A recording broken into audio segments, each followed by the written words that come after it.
Mga kaibigan, magandang gabi ho sa ating lahat and welcome po sa ating programang Usapang Pangkapayapaan. Usapang Pangkaunlaran Pilipinas sa pangalan po ng aking mga kasamahan po sa ating palatuntunan, si Andy Vital at si Emil Carrion naman ho ay mayroon pong napaka-importanting ginagawa. Kaya tayo muna po mag-isama ngayon pero sasamahan ho tayo ng ating pong regular na partner every Wednesday, si retired Brigadier General Virgil Garcia. Pasensya na, sir. Magandang gabi sa inyo, sir, and welcome po sa ating palatuntunan. Magandang umaga, Jerry. Magandang umaga sa ating mga tagapakinig. Maganda po ang araw, magandang gabi dahil malakas ang ulan, traffic sa labas. Grabe nga yung traffic sa labas, ano? Well, ganun talaga dahil pinagpala tayo ngayong hapon at gabi. Kaya binabati natin ang ating mga tagapakinig, ang ating mga taga-subaybay, ang ating mga kasama. Lalo-lalo na sila Major General Marlo Salazar na habol sa atin via Zoom ngayon, si General Rene Calonzo, at may kasama tayong isa pa, si Marines, no? Si Brigadier General Jesulito Kalimag. Ngayon, sir, ay Friday. Kaya tuwang-tuwa yung ating mga kabayan kasi bukas magpapahinga sila, makakapag-recharge sila ng 2 araw, sir, no? Ang sarap mag-recharge kapag kasama mo yung pamilya mo. At siguro ito yung ginagawa ng ating mga kabayan na dapat to pag Saturday, Sunday, ay bigyan naman ho natin ng break yung ating sarili na makasama natin yung pamilya, lakad-lakad ho tayo, di ba? Pasal-pasal, sir, eh. Relax muna. Oo. Kaya lang problema, sir, doon sa mga kababayan nating manggagawa na kahit na Saturday, Sunday, ay mayroong trabaho. Yung iba hanggang Sabado ang trabaho, yung iba naman hanggang Linggo pero day off ng Monday. Ayun, doon kayo mag-recharge. Meron namang panahon na mag-recharge para walang job burnout. Meron namang sobrang sipag, hindi pinapansin yung pagod. Merong iba talagang katulad mo, Jerry, nung nasa serbisyo ka. Sabi ko to si Jerry, napakasipag kasi walang oras na hindi ko nakikitang nag-iisip na may ginagawa. Napakasipag talaga. Kaya sabi Yan ang ko, sabi natin sa mga kasamahan natin sa gobyerno na habang nandiyan po tayo sa pamalaan, kaya tinatawag tayong public servant, baka naman po pwede ho na kahit na sa pag-uwi natin ay dala-dala natin yung ating mga dapat isipin ho para sa ganon maging effective ho tayo na public servant para po sa ating mga kabayan. Pero, sir, maraming salamat, sir, na kayo sumama sa ating palatuntunan ngayon. Kasi ang isa sa mga pag-uusapan natin ngayon ay yung isang topic ho na napakalapit ho sa inyong puso, ang ROTC na program. At meron ho kasing balita na sinabi po ni Senate President Francis Escudero nitong kahapon ho na ang Department of National Defense daw ho ay nagmungkahi na ang mga estudyanteng sasailalim po sa mandatory ROTC program ay hindi agad-agad magiging reservist ng AFP. Dagdag pa ni Escudero ho na tinatayang aabot daw ho sa 27 billion pesos ang gastos para sa pagpapatakbo ng ROTC program sa loob ng 3 taon na. Ibinunyag po ito ni Escudero matapos ang isang meeting kasama po si Defense Secretary Gilbert Teodoro at AP Chief of Staff General Romeo Browner Jr. kung saan tinalakay ang mga hakbang kaugnay ng military operations. Ayon po kay Secretary Teodoro, mahigit 8 bilyong kada taon ang kailangan para ma-implement ng buong ROTC. Kaya sa 3 taon, aabot ito ng 27 bilyong piso. Malaking ambag na ito daw halimbawa sa ating mga state universities and colleges.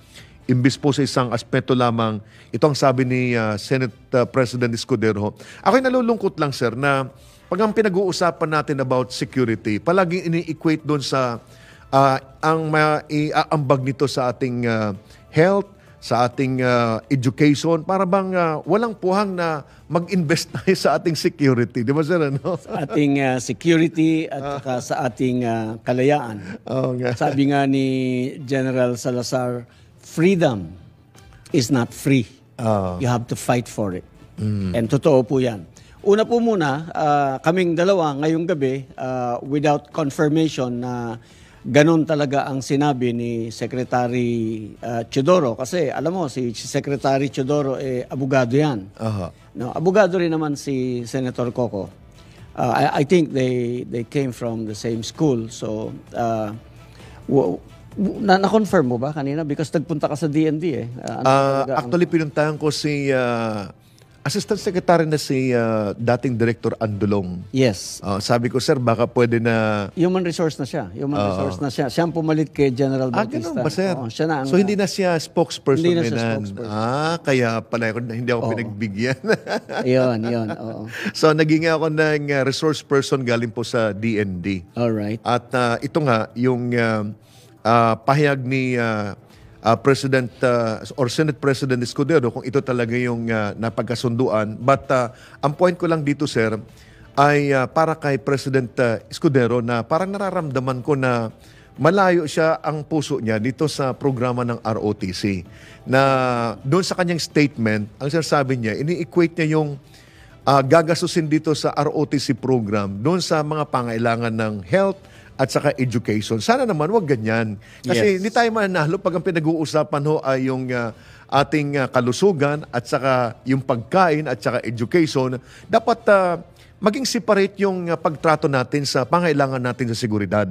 Especially ngayon, sir, na dapat kung tayo po ay nag-iisip at matalino din tayo, ay dapat, kumbaga, ay siniseryoso natin yung mga lumalabas na 2027. Marami mga analyst at saka mga military na mga analyst na nagsasabi na yung ang tinatawag doon ay yung pag-annex ba yun, sir? Or yung reunification. Diba? Reunification. Ng Taiwan sa China. Di ba, sir? No? At kapag nagkaroon ng reunification, ang tingin ko naman, hindi naman ito gagawin sa magitan ng yung peaceful na pamaraan kasi ayaw naman ng Taiwan. Ayaw ng Taiwan, ayaw din ng Amerika, kaya maaaring tayo madamay dito. So, kaya ito kailangan pag-aralan nating mabuti. Ngayon, so nag-umpisa ko kanina, ang premise ko abogado si Secretary Teodoro. Top-notcher yan, number one. So, si Senator Coco, pare-parehong lawyer, and they understand unless they have not been properly advised. They understand that yung ginagawa natin, kaya tayo nag-ROTC, magmula pa nung araw, hanggang ngayon, tinigil lang natin yan, knee-jerk natin nun, mali, nadali tayo ng kaliwa nun Sumabay tayo dun sa ano nila, tapos yung propaganda nila, naging parang akala mo, public clamor, yung sigaw ng mga tao, tanggalin na yan, ganyan. No? Hindi masyadong napag-aralan. So natanggal yung ROTC. No? So, I know they understand that we are doing ROTC pursuant to provisions of the Constitution. If this is, pag ito utos ng saligang batas, walang merong discretion whether or not to implement the law. Because it is very clear mandate na kailangan nating mag-form. Number one is we have to form a citizen armed force composed of all the citizens of the Philippines. Yung intention na yan, nung araw, sinimulan niya, 1991 yung law nga, sinabi natin, ng RA 7077. Noong 1992, dapat yung unang-unang compulsory general registration ng lahat ng 18 anyos hanggang 25 anyos nung panahon na yon. Ang training 6 months. So makakaapat ka sa 2 taon kasi every 2 years thereafter, noong 1992, yung call to register. At dun sa registration, pipiliin kung sino mauunang batch. Hindi ka naman makakaiwas Nag-register ka, qualified ka, Ang tanong lang, saan ka ba? Sa first batch, second batch, third batch, fourth batch? At mahahalo ka dun sa, kung may iwanan ka, mahahalo ka dun sa susunod na irerehistro ulit dun sa susunod na pangalawang taon. Aha. No? Ang mandato is, it will train everyone so that kung meron kang X and Y axis, makikita mo na over a period of time, yung dami ng reserve mo dumadami, tumataas. Aha. To the point where every citizen is a soldier. Every Filipino is a soldier. Darating tayo sana dun sa punto na lahat dumaan sa pag-aaral, sa pagsasanay. Bibigyan kayo lahat, tayong lahat bibigyan ng basic military training. Tama ho yun. At ang tingin ko, sir, ay merong aside doon sa legal na basis sa mga nangyayari ngayon ay mas lalong nabibigyan ng emphasis. Nagkakaroon na, kumbaga, nabibigyan ng highlight na dapat pagtuunan ito ng pansin. Because ikaw mismo sa nagsabi nito eh. Ang China nga, na napakalaki na ng army nila, nag-recruit pa sila. Nag-build up ng reserve. Nag-build up pa sila ng mga reservists nila. At ang kanilang motto is, let us make service glorious. Yun, no? O akita mo, kung ikaw ay patriotic na inchik, service is glorious. I want to be honored. I want to be a part of it. Walang problema. Sa kasarandat babasahin natin ngayon dito is, ang China, gagastos mas sila na maglalagay sila ng island, maggagawa sila ng island at gagawin nilang military installation nila or base nila at uubusin nila yung kanilang pondo para sa pagpapagawa ng mga aircraft carrier, eroplano, submarine, kung wala talaga silang plano na dapat katakutan natin. Ngayon, kung meron silang plano, di ba, sir? Dapat tayo, obligasyon natin na ihanda natin yung ating mga kabayan. Kasi nasa Constitution eh. Sinulat ko nga dito, sir eh. Under Article 3, Section 4 of the 1987 Philippine Constitution natin, na ang prime duty ng ating ng gobyerno is to serve and protect the people. The people, yes. The government may call upon the people to defend the state. Saka dito sa fulfillment thereof, tatawagin yung mga citizens na i-require sila under conditions to provided by law to render personal, military, or civil service. Oh. Yun yung sinasabi natin na una, ang mandato is you form the Citizen Armed Force. Yung Citizen Armed Force, ang composition niya lahat ng citizen ng Pilipinas. Yung ating regular armed force becomes a small part only of the entire Citizen Armed Force. Yun yung lahat na ano. Ngayon, yung isang provision, yung binasa mo na provision ng Constitution, ito naman yung obligasyon ng bawat mamamayan na pag kinailangan ka, tinawag ka, wala kang choice kundi mag-render ng military service. Defense of the state is essentially, basically, military. Yeah. Ngayon, kung ikaw ay hindi pwedeng mag-military service for some reason, because of physical inability, incapacity, may civil service.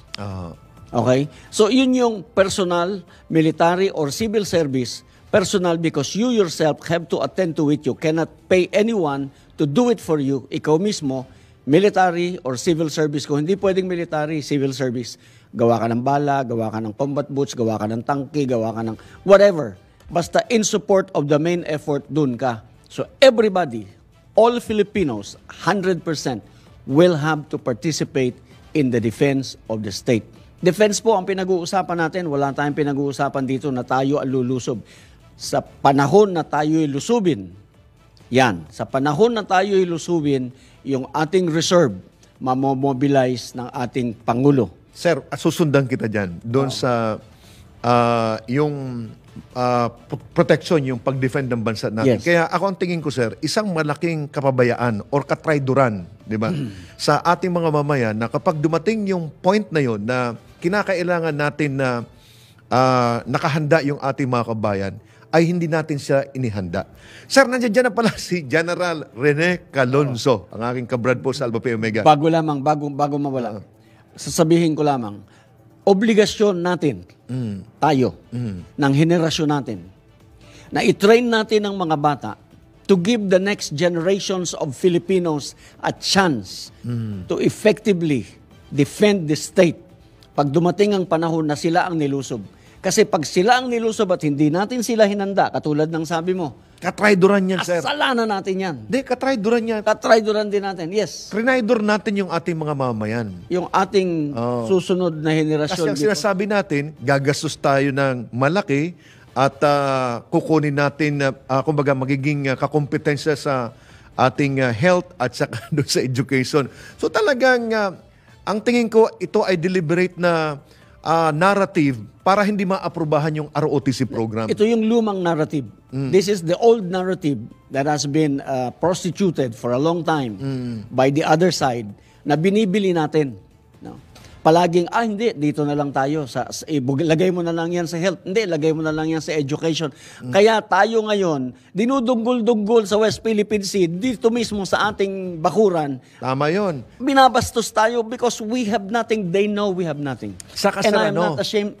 Ang nangyari dyan ay parang gusto nating ulitin uli yung ating kababayan. Nung panahon, natatandaan ko yan, pag nag-a-attend kami, sir, ng budget hearing, ang AFP hindi naman nagkulang na mag-present na mga kinakailangan para i-modernize yung ating AFP. Kaya lang, yung mga mababatas natin, kulang yung kanilang appreciation. Parang walang pakialam sa security natin. So, kaya hindi na modernize yung ating armed forces. Ngayon, yung binabanggit nyo, sir, dinuduro tayo sa mismong bakuran natin. At saka, isa pa, yung budget na sinasabi mo, yung budget ng reserve, no? Yung budget ng reserve, hindi kasi yung reserve ang gumagawa ng budget. It was never the intention under the law na J9, yung principal coordinating staff for plans and policy formulation concerning reserve force development, hindi yan ang tagagawa ng budget ng reserve. Ang tagagawa ng budget ng reserve, yung commander ng AFP Reserve Command. But kasi mali advice dito, mali advice doon, puro mali. Kaya ang sinasabi kong unang-una, the first thing we need to do when you have the proper advisor is that we have to correct the structure of reserve force development. Yan ang pag-usapan natin mamaya, sir. Isama muna natin si General Rene Calonzo. Kasamahan ko po ito sa Alpha Phi Omega. Sir, magandang gabi ho sa inyo. At welcome sa ating palatuntunan, si Sir Garrick. Tumakbo, pumunta dito. Yeah, magandang gabi sa inyong dalawa dyan, Brother Jerry and General Virgil Garcia. Magandang gabi at pinapakinggan ko kayo. At meron sana akong gustong i-input. Sige, Sa budget. sir. Go ahead, Ito sir. ay tungkol pa rin Sige, sa budget. please. Tungkol pa rin sa budget na inyong nabanggit kanina sa pondo. Dahil last week, yesterday ba yun? Last Wednesday, binanggit ninyo yung approval ng SRDP law. Ginagawa pa ang gusto kong manawagan sa ating mahal na Pangulo na ang ating armed forces ay binubuo ng tao, ng personnel at saka ng equipment. Kung bibigyan natin ng kahalagahan ng equipment development, ganon din sana ang human resource. Huwag natin po sanang kalimutan yan, huwag nating alisin sa ating isip. So, doon sa mga iba na nagsasabi na, ay, magastos yan, huwag yan. Ay, hindi po kami sumasangayon dyan dahil maraming paraan upang ang ating gustong isakatuparan, nakahandaan ay magawa nang hindi gagastos ng ganyan. Maraming paraan, unti-untiin po natin, hindi naman na sinasabing biglain natin, pwede nating dahan-dahanin yan sa ngayon sa kakayanan ng ating budget. Ulitin ko, equipment at saka tao ang kailangan ng ating armed forces. Hindi natin dapat ipagkait sa ating mga mamamayan na magkaroon ng tamang kasanayan at kaalaman tungkol sa pagdedepensa ng ating bansa kung kakailanganin ng kanilang serbisyo. Sir, Sa ngayon, naka-ano ka, sir, Nakatagilid canted ka. Gumaganyan ako, sir, pag yan. Okay. Naka-focus tayo ngayon, no? Dapat hindi mo tumatagilid kayo. Yan, okay na, sir, okay na.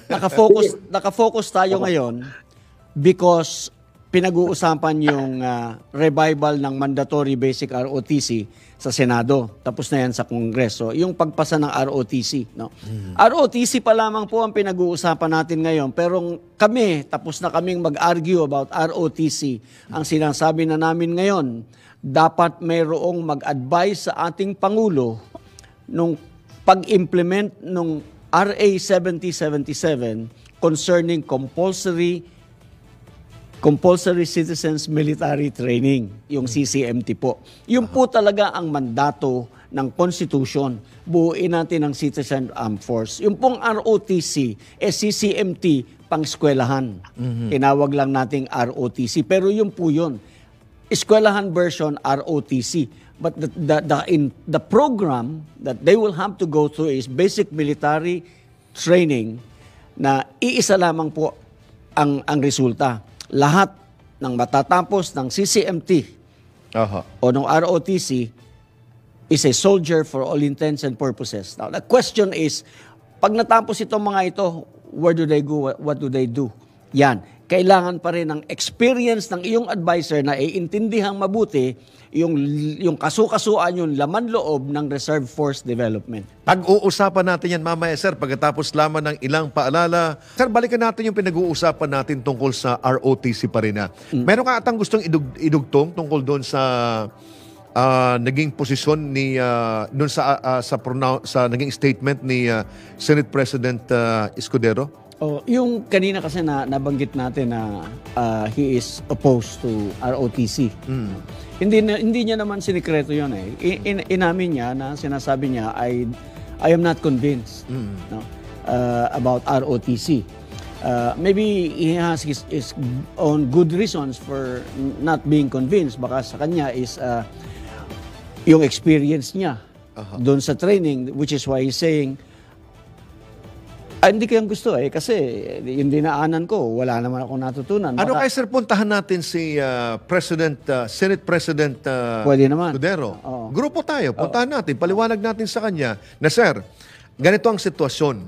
Kung magkatotoo yung binabalak ng China at tayo maapektuhan tayo, ang tanong kasi, sir, is meron ba tayong malakas na Navy at saka malakas na Air Force na pwede nating i-hold yung mga Chinese vessels nila, pati mga eroplano nilang pumasok sa Pilipinas?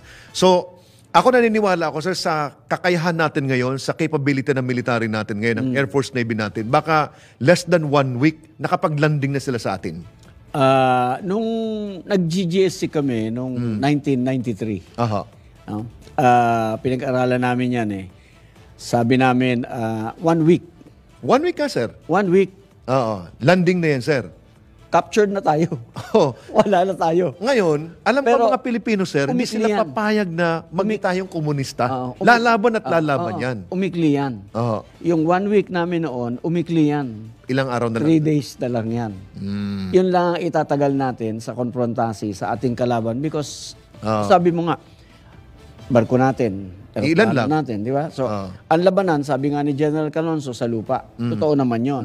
Pero kung hindi trained ang ating citizens at walang policy na alam ng lahat kung paano gagawin, paano magre-react at paano i-implement, katulad ng pag-implement ng Iraq nung sila nag-guerrilla warfare. Di ba? Yun, napakagandang model nun eh. If you will notice, halos walang resistance nung pinasok sila ng Amerikano. Konting-konti lang ang resistance, yung mga hindi nakaalam ng anong dapat gawin. Tago sila, but they made life very miserable for every soldier. Yung death kanila, laki. So, ultimately, they had to back off. Balikan ko lang si Secretary Cheese, si Senate President Cheese. Hindi niya naman sinikreto na ayaw niya.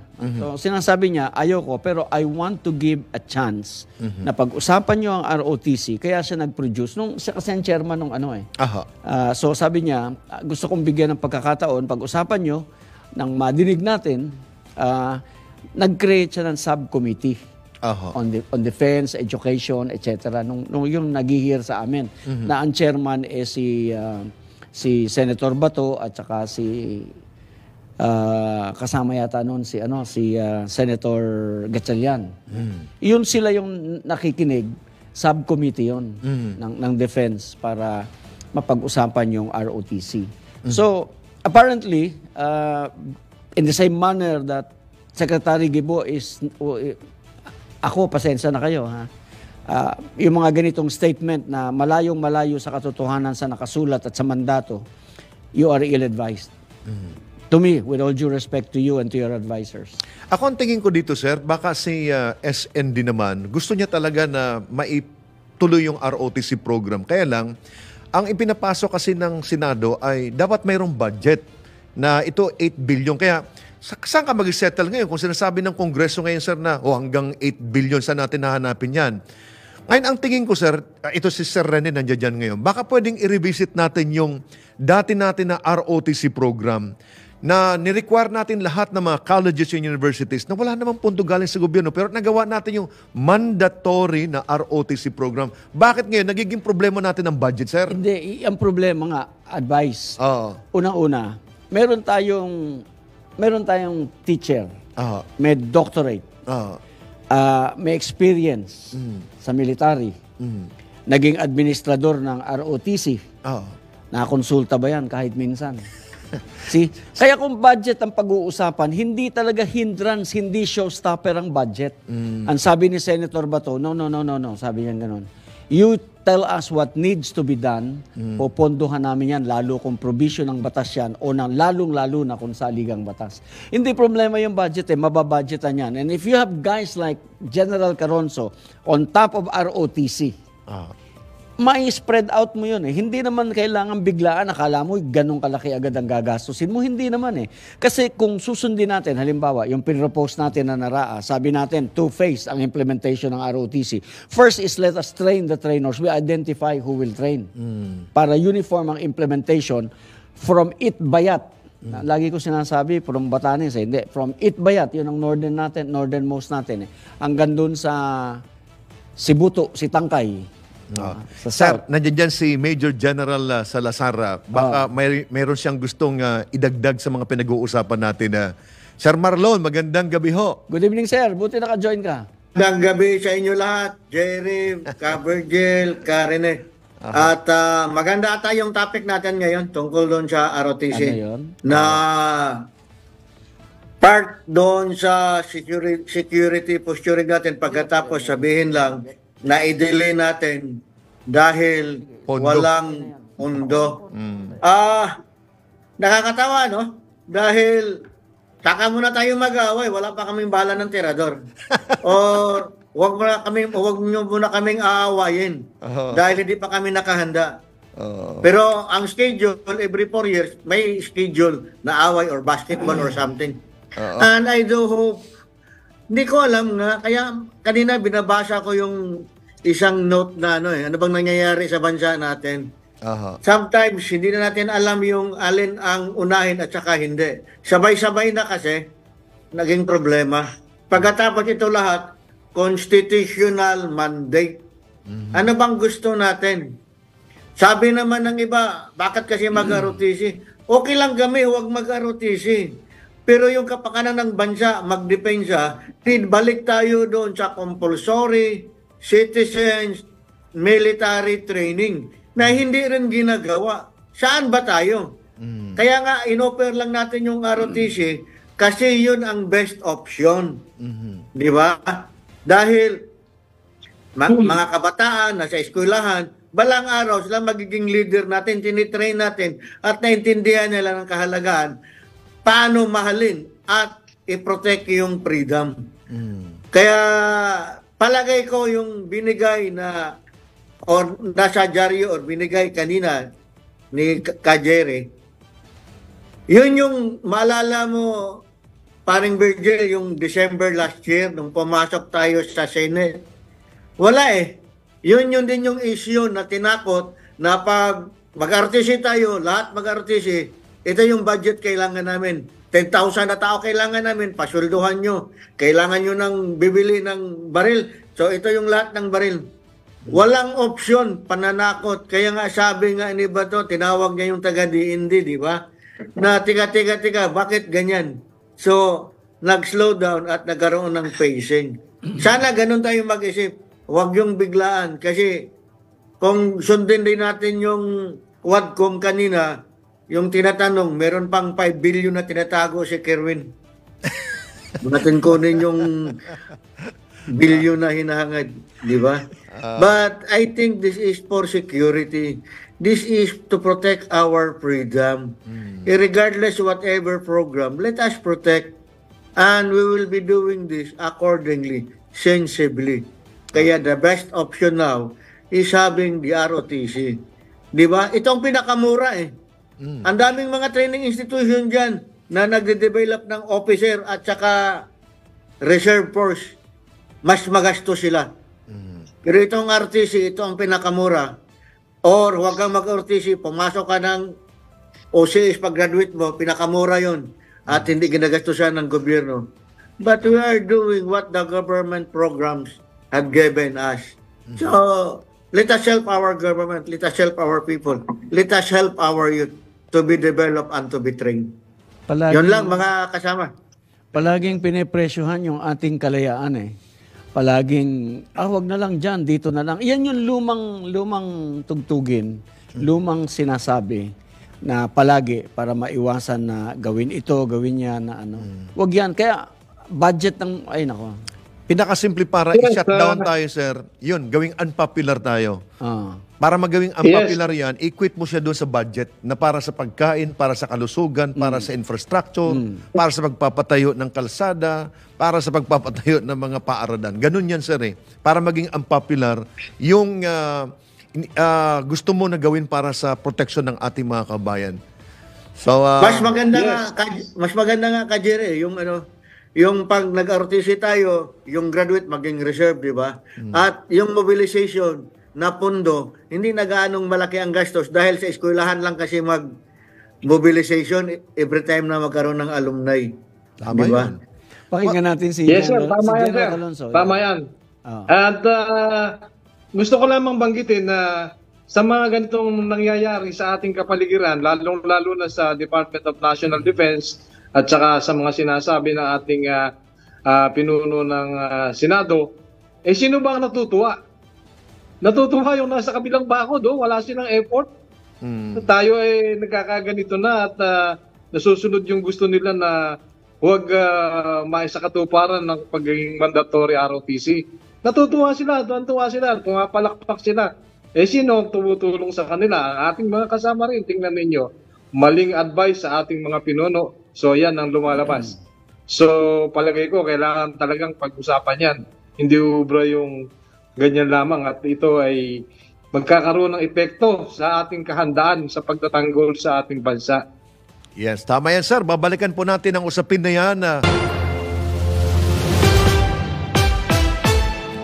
Mga kaibigan, balik po tayo sa ating programang Usapang Pangkapayapaan, Usapang Pangkaunlaran, Pilipinas. Kasama ko po si retired Brigadier General Virgil Garcia at saka si Major General Marlon Salazar at saka retired Brigadier General Rene Calonzo at pinag-uusapan natin ROTC sapagkat ito yung pinag-uusapan ngayon. Ang pinoproblema, ang ginagawang issue ay ang budget. But sinasabi nga ho ni retired Brigadier General Garcia na hindi dapat gawing issue yan kasi mayroon tayong batas na dapat nating sinusundan. Pero ang point ko dito ganito, sir, hindi ba natin pwede talagang balikan, i-review natin yung dating ROTC program natin na nagagawa natin yung programa na walang malaking budget na kinakailangan sa ating pamalaan. At naging very effective naman. Hindi yung lumang ROTC program kasi yun yung ayaw natin. Kaya tayo nag-propose ng bago. We have to present something new, something different, same product. Kasi maiwasan natin maalis yung mga lumang arguments about the old program. Yung corruption, yung etc. All those things, yung inefficient implementation. Yung pinropose natin will definitely be an efficient and talagang productive ROTC program. Yung two-prong approach na merong araw na MWF, you will earn your credits. You will attend classroom instruction doon sa theoreticals and then yung FTX after the 11 and 12 merong FTX, andun yung bootcamp, yung buhay. Ganon yung proposal natin, no? But ang point mo is bakit nung araw nagagawa nila yung ROTC program nang hindi masyadong issue yung budget, bakit ngayon hindi natin magawa? Natanggal kasi yung budget. So, para ibalik ulit yun, ginagamit nilang argument yung budget para to defeat the purpose. Ang point ko lang kasi, sir, ganito, sir, malapit na sirang 2027. Alam nga naman na tayo nasa security sector, parang sinasabi maraming mga analysts na sabi 2027 ito mangyayari. Pero tayo parang natutulog pa tayo sa pansitan, sir. Di ba, sir, General Rene Calonzo at saka General Marlon Salazar, sir? Bago sila sumagot, I do not want to equate what we're doing, what we are trying to do, what we're trying to accomplish with yung China or the West Philippine Sea. Ang effort natin is complying with the mandate of the law. The mandate of the Constitution. This is something we need to do. With or without China, we have to do this. Yes, sir. So kung may gera man o wala, we need to do this because it is the mandate of the Constitution. Ako naman talaga, sir, kaya ako very, very passionate ako dito kasi isang malaking katrayduran natin ito sa ating mga mamayan na hindi po natin ihanda ang ating mga mamayan para sa panahon ng pangailangan natin. At yun ay pinag-uusapan 2027 na alarma ang Canada, na alarma ang Japan, na alarma ang Estados Unidos, ang Australia, pero hindi tayo na-alarma. Sir, ano ang comment mo dyan? Anong idadagdag ninyo? Sila naghahanda, tayo nag-uusap. Yung sa akin naman, maski ngayon ongoing, ituloy lang natin, sabi nga ni Karen yung state colleges and other colleges offering sa ROTC, ipagpatuloy lang natin kung wala pang pera, nag-isipan pa o saan nila kukunin yung pera. Pero may pera naman actually tayo kung interesado tayo. Ang masama kasi dito, ang daming mga priority, yung mga nandyan sa Kongreso, sa Senado, at sila rin na nakakalam kung anong narapat. But sa atin, dahil interesado tayo kasi galing tayo sa defense, so kailangan natin ipagpatuloy. Kasi kagaya ng ROTC, wala na ngang CCMT, wala na nga yung 18 to 25, walain mo pa yung ROTC, walang-wala ka na.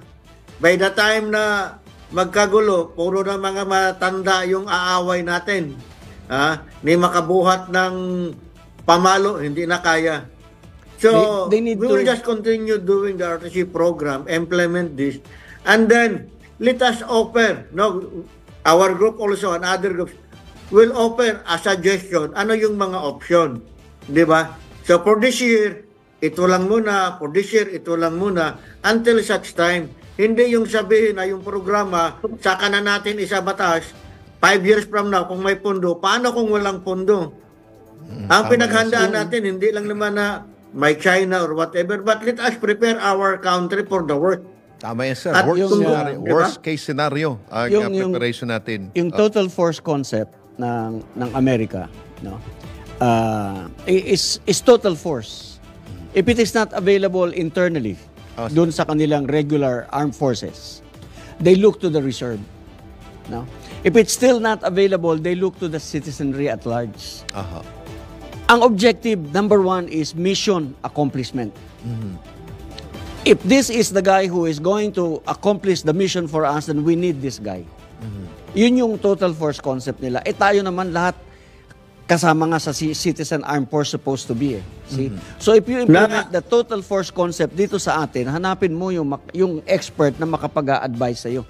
Uulitin Na-mention ba kanina ni Jerry? Na-mention mo ba, Jerry, yung tungkol doon sa ROTC, anong nakukuha nating benefits kung ang ROTC na Philippine style i-implement natin? Kasi yun yung source ng commission officer natin, di ba?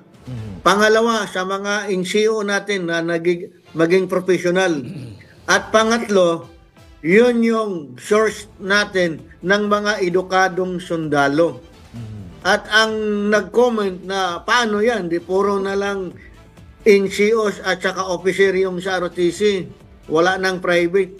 By regulation naman, after 6 months, dapat yung private PFC na At kung isabay nang i-implement yung compulsory citizens military training, yung ROTC, ito na yung pagkukunan ng mga maging NCOs at officers sa mga unit na ito sa reserve force. So malaking pakinabang, kaya dapat habang naghanap ng pondo, sana may pondo at ipagpatuloy natin yung programa na to. Yung Yes, meron sir. tayong expert doon sa ROTC. Sabi ko nga, sa pinag-aralan, meron siya. Sa experience, hitik siya. Konsultahin natin yung eksperto. So siguro pahapyaw lang, pakinggan natin si General Colonzo, paano ba dapat implement ito para hindi masyadong nakakasakit yung budget na yan, na hindi naman talaga totoong masakit dahil sabi ni Senator Bato, tell us what you need to do, we will do the right thing, kailangan nyo ng pera, we will fund the project. So si General Colonzo. Yeah, katulad na sinabi ni General Salazar, maraming paraan kung ating gugustuhin yan. Hindi naman kailangan sabay-sabay. Isa sa bagay na kanilang iniisip na pupunduhan ng malaki ay yung facilities na titirahan ng mga instructors. Hindi naman natin responsibilidad yon. Sa eskwelahan yon. Kasi nung pang nakararang panahon, eskwelahan na ang nagpo-provide yan dahil sa kung nandun yung ating mga kasundaluhan sa paaralan, lumalakas pati yung seguridad ng eskwelahan. At yan ay gustong-gusto nila yan. Gustong-gusto ng mga school officials yan. And then, katulad nga na sinabi, hindi naman kailangan one time, umpisa na sabay-sabay yan. Lagyan lang natin ng phasing. Ngayon ay kasi ang sinasabi, sir, ganito agad ang kailangan nating budget. Hindi naman totoo yan dahil sinabi namin nung aming hearing na dyan sa Senado na may mga kailangan tayo ng konting pera dyan, ba't hindi ganyang kalaki? Tama. Ang sa ating sinasabi, kung gagamitin natin pati ang ating mga reservists to be the subject matter experts after their training, ay napakaliit lamang ng gugugulin dyan. At hindi natin kailangan ng 10,000 active soldiers to do that. And that would entail a lot of expense. Marami pang paraan at pag-uusapan natin yan siguro susunod. At gusto rin natin iparating sa ating Pangulo ang mga bagay na yan, reaksyon natin sa kanilang mga pinahayag ng Department of National Defense at saka ng Senado. Yes, sir. So inabot na tayong oras para magpaalam, sir. Parting statement na lang at next week, balikan natin ito. Biyernes po kayo, hindi Miyerkules. Baka kayo ma-confuse. Kaya happy weekend po sa inyo. Lagi ko lamang sinasabi, we are rich in human resource. We should harness that strength and develop it into a dependable force. Yes, Magandang gabi sir. po sa inyong lahat. Sir Marlon. Sa akin naman, iko-quote ko lang yung kay Emil Carrion. Mahalin natin ang Pilipinas, walang ibang magmahal kung hindi tayong mga Pilipino. So, happy weekend sa lahat. Thank you, sir. Sir Rene, sir. Sa inyo pong lahat, magandang gabi at maraming salamat, Brother Jerry. At bago tayo tuloy po magpaalam, basahin po natin ating isang editorial dito ho. Editorial para po sa ating mga tagapag-subaybay. Ang tahasan pong pagawalang bahala ng China sa pandaigdigang batas, lalo na po ang paulit-ulit nitong paglabag sa soberanyang karapatan ng Pilipinas sa West Philippine Sea, ay hindi po katanggap-tanggap sa kabila ng 2016 arbitral ruling na nagpapatibay sa soberanya ng Pilipinas sa kanyang exclusive economic zone. Patuloy ang agresibong taktika ng China, kabilang ang pagbangga, pagharang at maging ang pananakit sa mga Pilipinong sundalo sa mga resupply mission. Ang mga provokasyong ito ay hindi lamang nagbabanta sa karapatan sa rehiyon, kundi pinapahina rin ang mga prinsipyong pandaigdigan na dapat igalang ng lahat ng bansa. Ang paggamit po ng China ng water cannons, lasers at mga mapanganib na hakbang upang dominahin ang West Philippine Sea ay malinaw na paglabag sa United Nations Convention of the Law of the Sea. Ang mga kilos na ito ay isang sinadyang hamon sa lituntuning pandaigdiga na layuning baguhin ang status quo sa magitan ng puwersa kaysa diplomasya.